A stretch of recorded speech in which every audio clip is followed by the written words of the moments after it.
Go ahead. Turn it up. It's the Record Machine Show with your host, Jimmy Howe.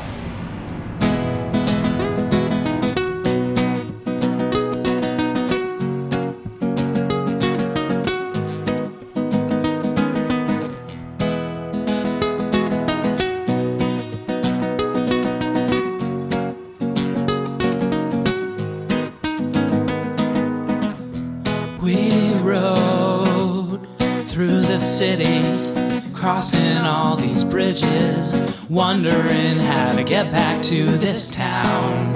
Seems like the music hit right as we had reached our limits and the world had taken us to heights unknown. And like a poem, he danced into the moonlight and everything was alright now. Living for the moment, every hand's on deck now. Seems like the world is waiting for the truth, the day to come when we can be one with our youth. And the words that we say will carry us through all of our days.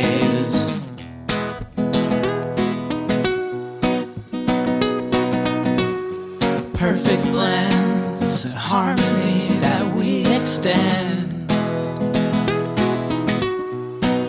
Sing it into the now. We're going on somehow. Nothing will take us down again. When the table spins, I'll be here again. You know that I'm your friend. Hope you understand.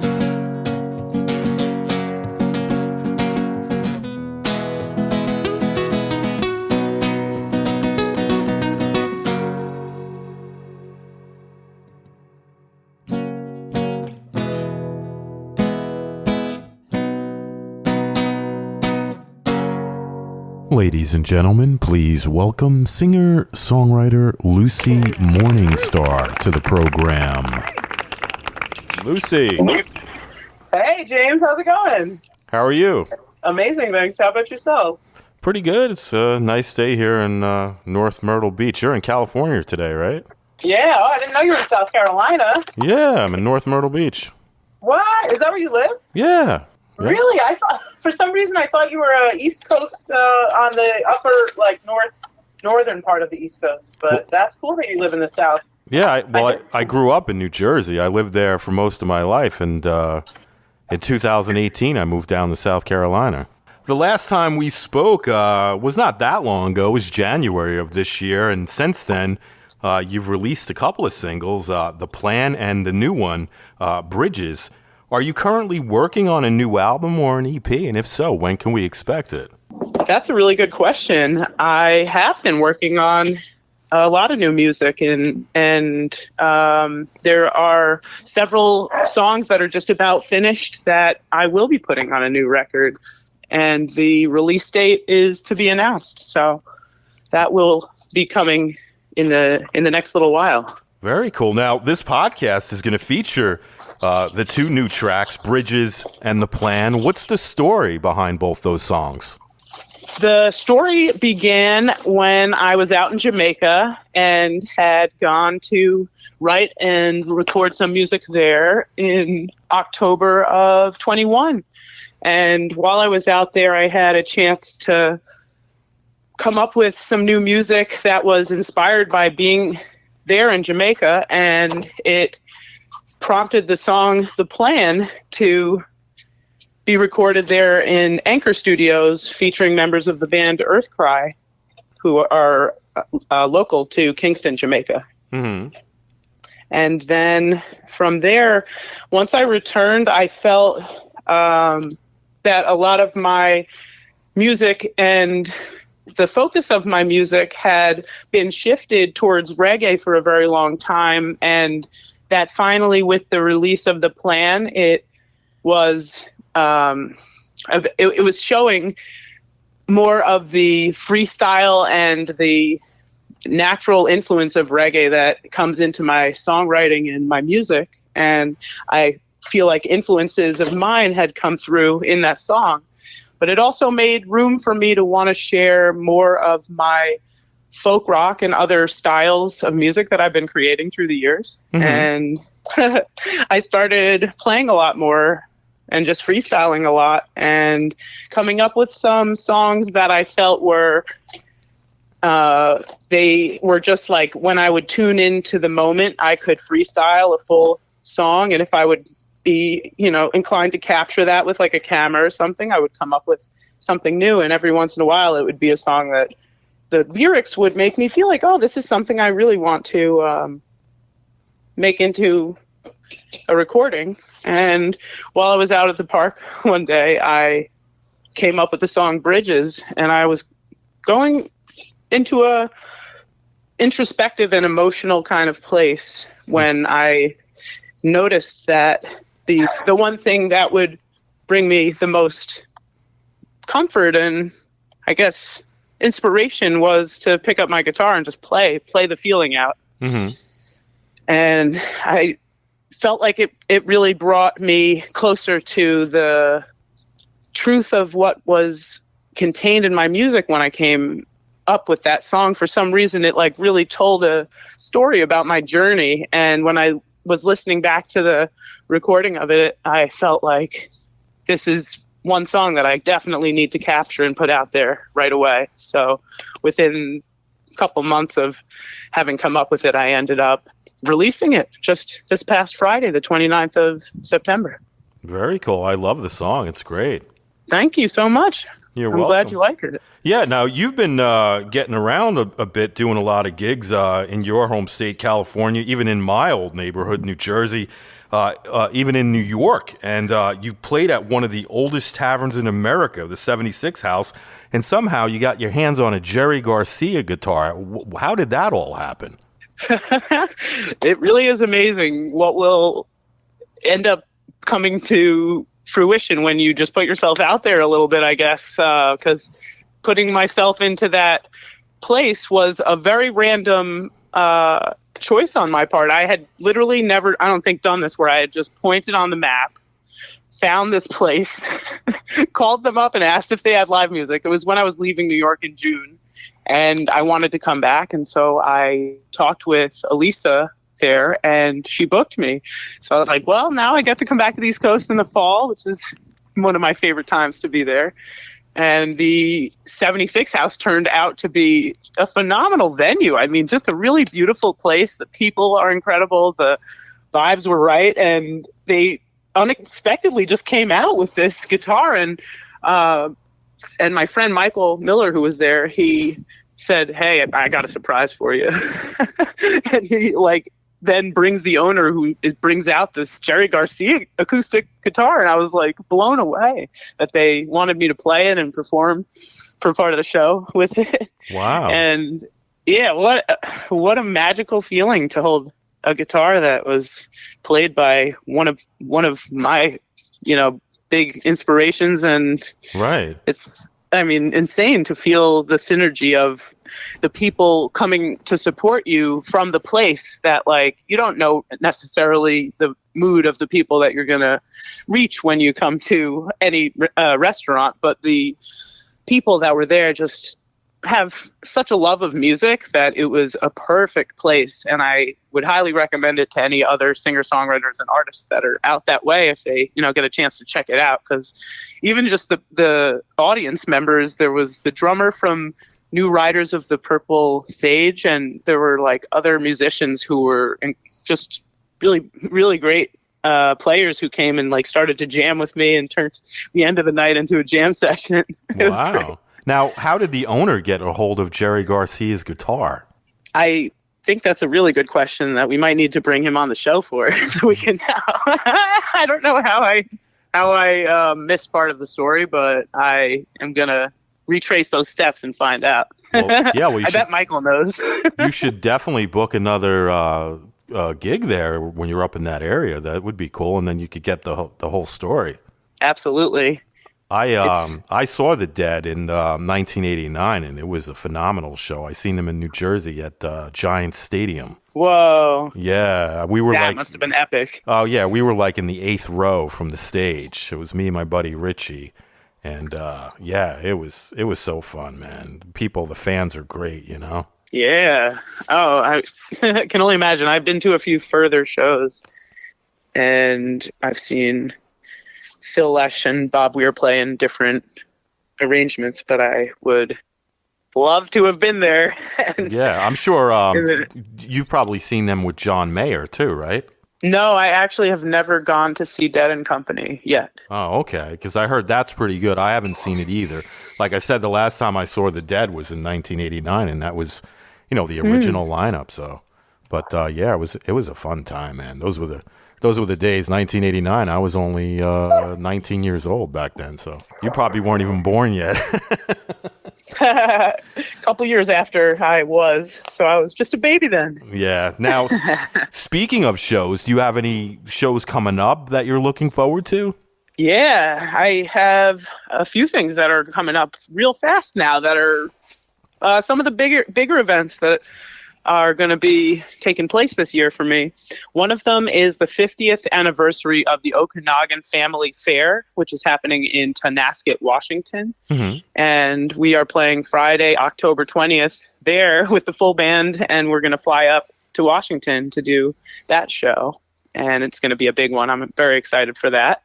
Mm-hmm. And then we will be playing a festival in Vegas, 11/11. It's called Chakra Fest. Okay. And then after that, I'm doing a 10-year anniversary of the release of my album, Lucid Lion, Strands of Light, which is going to be at the Lighthouse Cafe in Hermosa Beach. And that is November 25th. And it's from 12 to 3. Really, really stoked for that, too, because I have, a lot of history with the music that I created that's on that album, and also here in the South Bay. Hermosa Beach has meant a lot to me, and my experience of living in the LA area has been very much motivated in ways by being in an area that has so much live music and really top artists coming through. Mm-hmm. Any plans to come down to Myrtle Beach anytime soon? I would like to book a tour coming down that way. I have thought I'd love to get back to Asheville, North Carolina, Myrtle Beach, and do a few shows in Florida. So that is soon to be on the horizon. That would be real cool, because if you come, I'll definitely go check out the show. I'd love to meet you in person. Likewise, thank you. That'd be amazing. Yeah. Now, what can the fans expect when they go see Lucy Morningstar live at a show? What kind of show can they expect?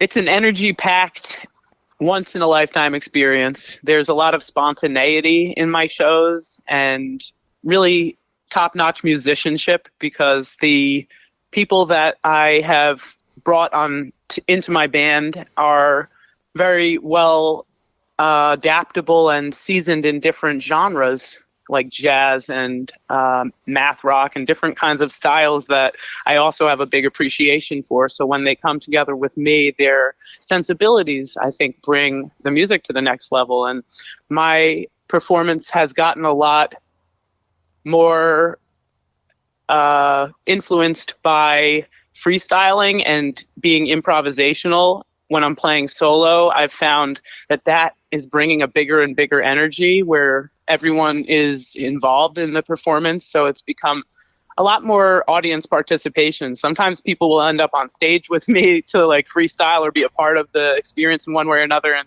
it's just a real, I think, comforting feeling about the vibe of what the music speaks to. And it's like a soothes your soul kind of experience. Mm-hmm. So kind of like a celebration, right? Yeah, definitely. I would say that. The music that you put out, I think you put out something for everybody, There's something for everybody. Thank you so much. In the crowd, you know what I mean? That's a huge compliment. I appreciate that. Well, you're welcome. I think that when you do a show, I think you have such a wide range of different types of music that you're influenced by. I think everyone's going to get something out of the show from you. That really means a lot, and I'm grateful that you see that in the music. It is about just being true to the moment in creating something. So I feel like the interaction between the listener and the singer is a very mutual energy exchange. Mm-hmm. Now, let's talk about creating. Where do you draw inspiration from your lyrics? The lyrics that have been in my recorded music have most times been inspired by trials and tribulations and things that I've had to go through on the way that have, I think, pressed me into a deep emotion that once that emotion is rooted, it can channel something else to emerge from that into a palatable type of sound. Mm-hmm.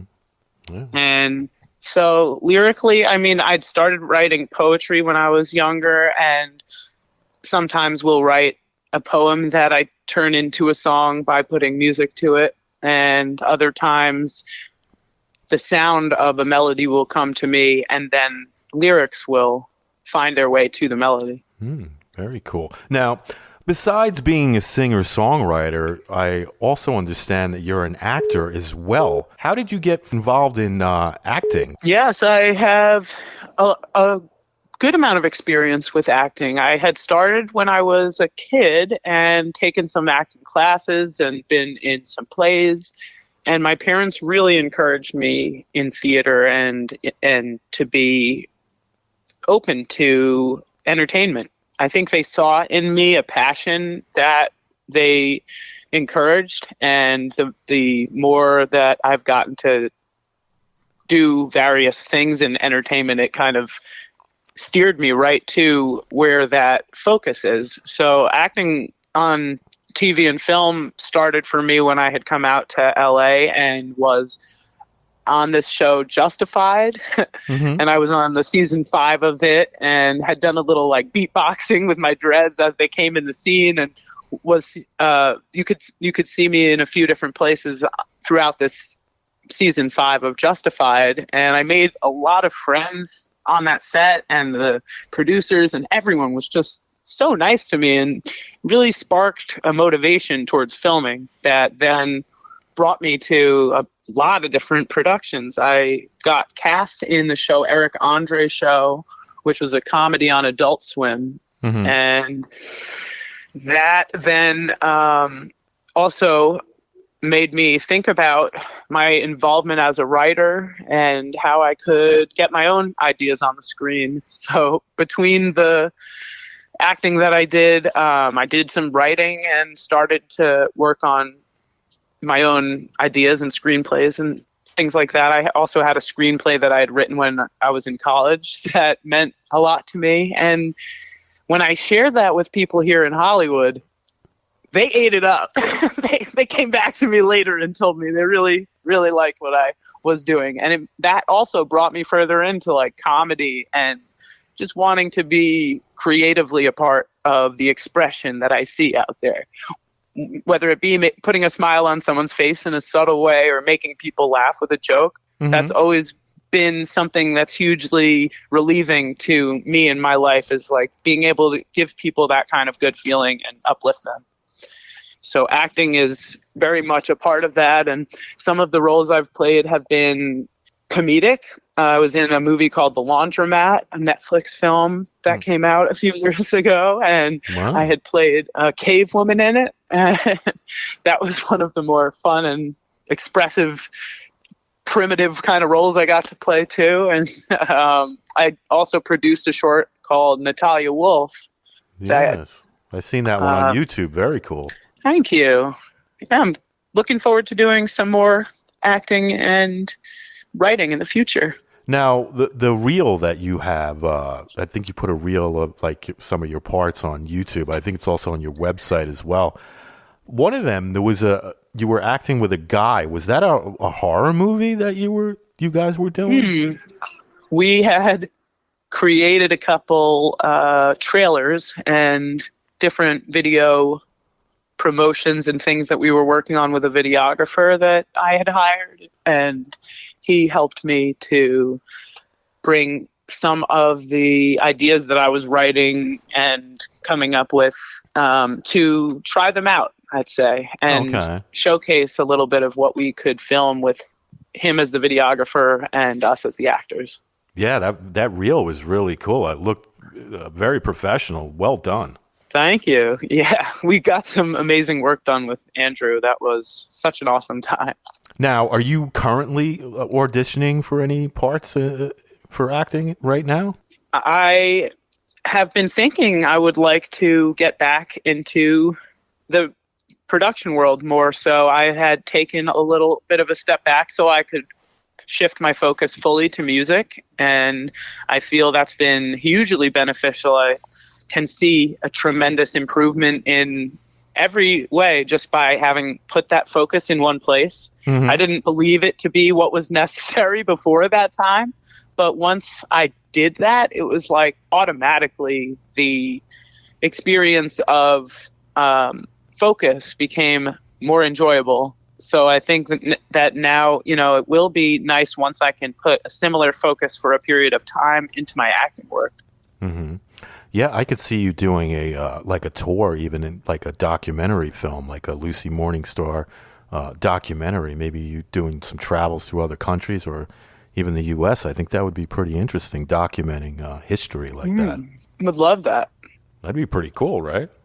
Thank you. Yeah. It's an idea, right? Just throwing it out there. Certainly. I like that idea a lot. It doesn't cost much to film shit anymore. You know what I mean? Most people can do it with their phones. They shoot their music videos with their phones. So you could probably shoot a documentary, a short doc, an hour or something like that. Maybe put all clips from all the various shows that you've done throughout the year and then just piece it all together. Maybe put some interviews in there in between, and I think you have yourself a nice little documentary there. That sounds like a good idea. I love that. And then you could put it up on your website. Speaking of, do you have one still, and where can we find it? I do. Yeah, I've been mostly leaning towards Linktree because that has all of my links, including my YouTube, my Spotify, my social media, and then like my main website also is in there. So that's linktree.com/Lucy Morningstar Music.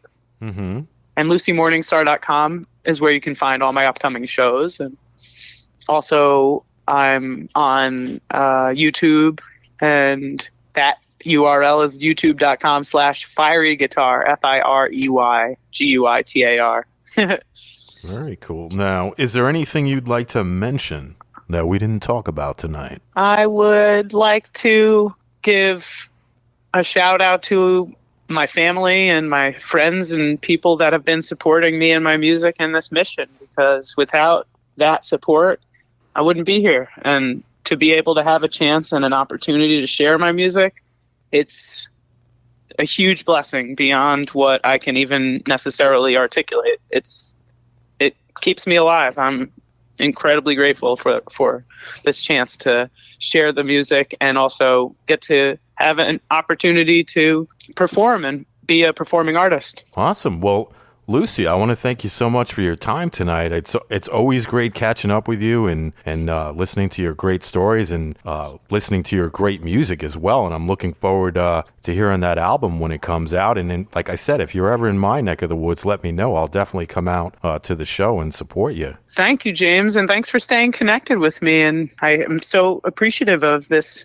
anytime, Lucy. Show that you have. And thank you for keeping me in your heart. Anytime. You got my number. You got my Facebook. You want to talk, you can message me anytime you want, all right? You rock. Thank you. All right. You have a good I hope one. You have a beautiful one. All right. You too. Take care, all right? Thanks. Bye-bye. Thank you. Bye.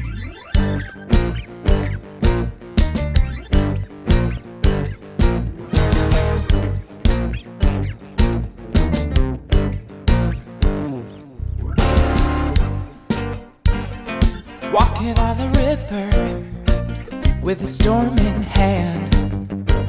Can I overcome aversion to be one with the land? They said forces will pull you. Did you understand?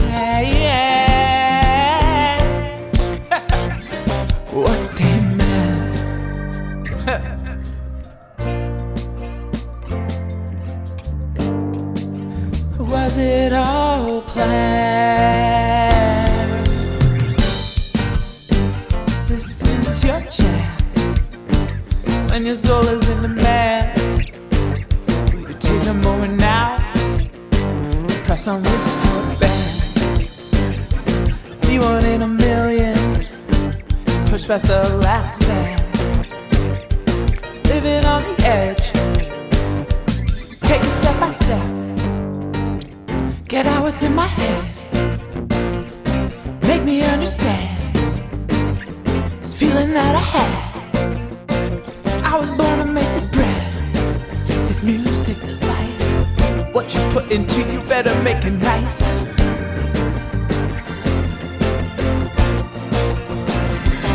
Walking on a river with a storm in hand. Can I overcome aversion to be one with the land?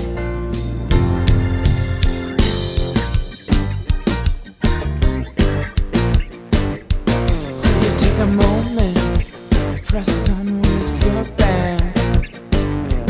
Be one in a million, push past the last stand. Living on the edge, take it step by step. Feeling all this dread, hear what's in my head. Reggae music, green and gold.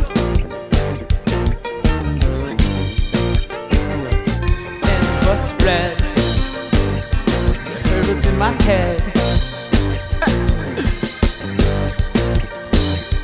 Living on the edge, walking on a river with a storm in hand.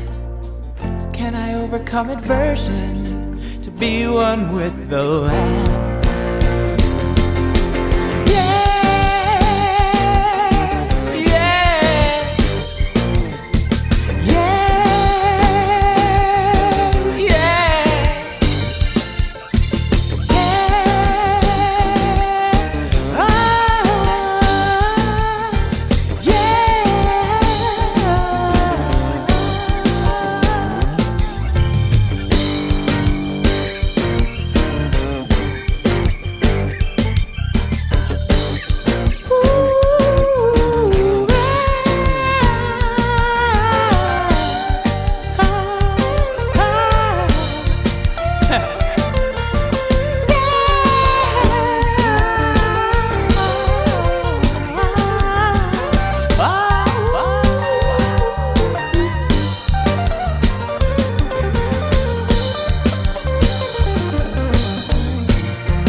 Record Machine Show is a weekly radio podcast produced by Jimmy Howell Productions. All rights reserved. For information regarding distribution or adding this podcast to your website, please visit our contact page at therecordmachineshow.com to submit your request.